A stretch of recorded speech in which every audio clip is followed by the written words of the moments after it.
Welcome to our channel. Today we how to update rank tracking with AccuRanker for US keywords, detailed guide step by step clearly.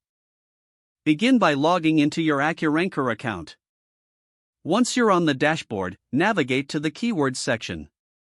Select the project for which you want to update rank tracking.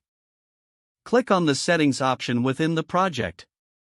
In the settings menu, locate the update keywords option. Choose manual update from the available options.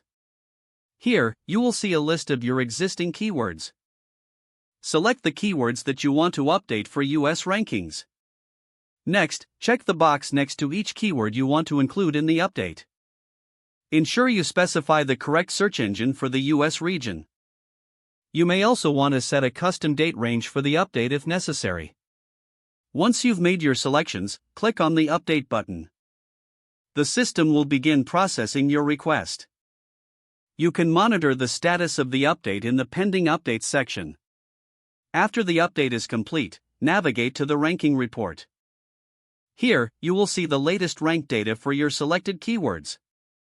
You can analyze the performance and trends of your keywords in this section. For further insights, consider using the various filtering and sorting options available. This will help you focus on specific keywords or timeframes. Regularly updating your rank tracking helps maintain an accurate overview of your SEO efforts. Check back often to see how changes in your strategy may impact rankings. Staying proactive will enhance your ability to adapt to market fluctuations. By following these steps, you will successfully update rank tracking for US keywords in AccuRanker. Being diligent in this process will contribute to better SEO outcomes.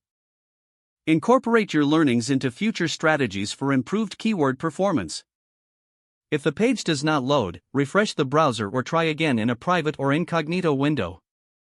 Make sure you are using the correct email address, then retype it carefully to avoid small typos.